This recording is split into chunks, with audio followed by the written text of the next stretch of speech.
নমস্কার বন্ধুরা, শ্রাবণী রান্নাঘরে সবাইকে স্বাগত জানাই। আশা করি সবাই খুব ভালো আছেন। আজ আমি ময়দা আর গুঁড়ো দুধ দিয়ে ছানার জিলিপির মতো জিলিপি তৈরি করে নিয়ে চলে এসেছি। এই জিলিপি শিরাতে অনেকক্ষণ ভিজিয়ে রাখতে হয়, আমি দেখাবার জন্য তুলে নিয়ে এসেছিলাম, আবার ভিজিয়ে দিয়েছি। আর খেতে এত সুন্দর হয়, কেউ বুঝতে পারবে না যে এটা ময়দার তৈরি। আর বন্ধুরা, এই ভিডিও ভালো লাগলে প্লিজ সাবস্ক্রাইব করবেন আর পাশে থাকা বেল আইকনটিতে ক্লিক করে দেবেন, যাতে যখনই কোনো নতুন ভিডিও আপলোড করব সাথে সাথে আপনাদের কাছে পৌঁছে যাবে। ঠিক আছে, তাহলে শুরু করছি।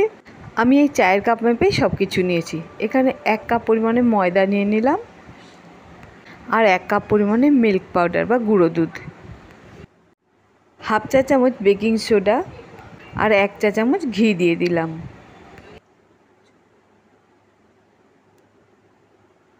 এবার আগে সব কিছু হাত দিয়ে খুব ভালো করে মিশিয়ে নিলাম, যাতে বেকিং সোডা আর ঘি খুব ভালো করে চারিদিকে সমানভাবে মিশে যায়। চারিদিকে খুব ভালো করে মিশিয়ে নেবার পর এবার হাত দিয়ে একটু চেপে দেখে নেব। হ্যাঁ, এরকম মন্ড হয়ে গেলে বুঝবো মেশানো ঠিক হয়েছে। এবার আমি এর মধ্যে জল দিয়ে মেখে নেব। জল কিন্তু খুব সামান্য লাগবে, বেশি দেওয়া যাবে না, যেহেতু মিল্ক পাউডার আছে। মিল্ক পাউডার খুব তাড়াতাড়ি নরম হয়ে যায়, মানে আঠা আঠা ভাব হয়ে যায়। এই ভালো করে মেশানো হয়ে যাওয়ার পর এখানে একটু এখনও ভাব আছে, একটু শক্ত শক্ত শুকনো শুকনো, তা আর সামান্য একটু জল দিলাম। জল কিন্তু খুব বেশি না, ধরুন 2 চামচ মতো লেগেছে আর কি। এবার এই হাত দিয়ে খুব ভালো করে মিশিয়ে নিচ্ছি। এবার মেখে নেওয়ার সময় দেখুন হাতের মধ্যে কীরকম একটা আঠা আঠা ভাব হয়ে গেছে। এবার তাই হাতটা ধুয়ে নিয়ে এসে হাতে একটু ঘি মেখে আর একটু ভালো করে মেখে নিলাম। দেখুন একদম সুন্দর মন্ড হয়ে গেল। এবার এইভাবে আমি মন্ডটা ঢেকে রেখে দেবো 15 মিনিটের জন্য। ঢেকে রেখে দিলাম। এবার আমি চিনির শিরা তৈরি করে নেব। একটা স্টিলের বাটি নিয়ে নিয়েছি, তার মধ্যে 1 কাপ পরিমাণে চিনি, ওই যে কাপে আমি সব কিছু মেপেছি, এবার ওই কাপেরই 2 কাপ জল দিয়ে দিলাম। 2টো ছোট এলাচ ফাটিয়ে নিয়ে এর মধ্যে দিয়ে দিলাম, এতে সুন্দর গন্ধ হবে। চিনি আর জল খুব ভালো করে চামচ দিয়ে মিশিয়ে নিলাম। এবার মাঝারি আঁচে বসিয়ে দিলাম। জাল দিতে দিতে ফুটে উঠেছে। এবার এর মধ্যে সব চিনি গলে গেছে। তারপর আরও ভালো করে জাল দিয়ে যখন হালকা একটু চিপচিপা ভাব মানে বা এক তার মতো দেখা যাবে, তখন আমি এটা নামিয়ে দেব। খুব বেশি গাঢ় করব না, তাহলে শিরাটা অ্যাবজর্ব করতে পারবে না, মানে জিলিপির মধ্যে ঢুকবে না আর কি। শিরা নামিয়ে দিলাম। এবার আমি ঢাকনা খুলে দিলাম। এবার ডোটাকে নিয়ে একটা অন্য প্লেটে নিয়ে নেব, কারণ জিলিপি বানাবো। এবার এখানে ওই ডোটা নিয়ে ভালো করে বেলে লম্বা করে নেব।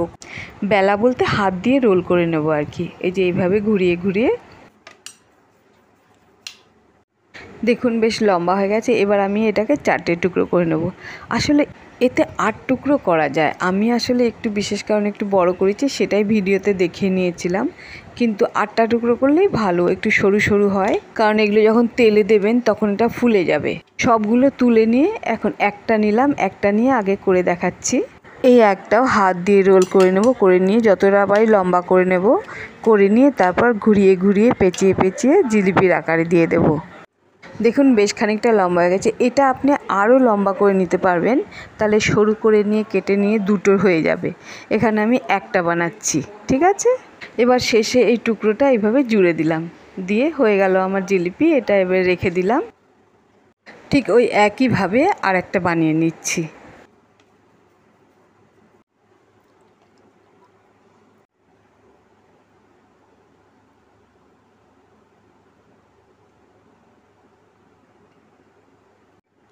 সবগুলো আমার বানানো হয়ে গেছে। এবার আমি কড়াই গ্যাসে বসিয়ে দিলাম, দিয়ে এর মধ্যে তেল দিয়ে দিলাম। তেল দিয়ে তেলটা খুব হালকা গরম থাকতে এর মধ্যে ছাড়তে হবে, কারণ ধীরে ধীরে ধীরে ধীরে এটা জাল হবে। দেখুন আমি এর মধ্যে একটা একটা করে ছেড়ে দিচ্ছি। যে পরিমাণ তেল আছে তাতে আমি 2টো করে ভাজতে পারবো, বেশি দিলে গায়ে গায়ে হয়ে যাবে, তাই অল্প অল্প করে ভেজে নিচ্ছি। এই যে এক সাইড হালকা লাল হয়ে গেছে, তখন উল্টে দিলাম। এইভাবে ধীরে ধীরে জাল দিতে দিতে পুরো যখন ভালো মতো যে লালচে হবে, দোকানে দেখেন যেরকম লেডিকিনি বা ছানা জিলিপি যেরকম রং হয়, ঠিক ওই রকম কালারটা এসে যাবে, তখন আমরা এটাকে নামিয়ে নেব। রং দেখুন বেশ গাঢ় হয়ে গেছে। এবার এটাকে তুলে নেব, নিয়ে শিরার মধ্যে ছেড়ে দেব। শিরার মধ্যে ছেড়ে দিয়ে বেশ কিছুক্ষণ ভেজাতে হবে, যাতে ওর মধ্যে শিরা ভালো মতো ঢুকে যায়। আর এটা বেশিক্ষণ ভিজিয়ে রাখলে শিরার মধ্যে বেশ ভালো থাকে।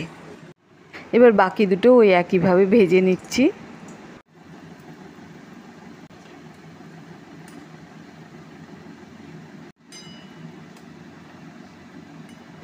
বেশ অনেকটাই ভাজা হয়ে গেছে। এই ফাঁকে আমি ওই পুরনো যে জিলিপিগুলো ভেজানো ছিল ওগুলোকে তুলে রেখে নিচ্ছি। তারপর এটা ভাজা হয়ে গেলে আবার এগুলো ছেড়ে দেব। পরে দুটো ভাজা হয়ে গেছে, এগুলোকে আমি এবার শিরার মধ্যে ছেড়ে দিয়েছি। এবার শিরাতে এগুলো ভালো করে ভিজিয়ে নিয়ে এগুলো তুলে দেব। দিয়ে আমি এটা বেশিক্ষণ ভিজিয়ে রাখলে ভালো, শিরার মধ্যেই থাকবে, ওখান থেকে নিয়েই সার্ভ করলে ভালো। এবার আমি একটা একটু কেটে দেখাচ্ছি, দেখুন ভেতরে কতটা জুসি, ভেতরে কেমন রস ঢুকে গেছে, দেখেছেন? এটা খেতেও অসাধারণ হয়।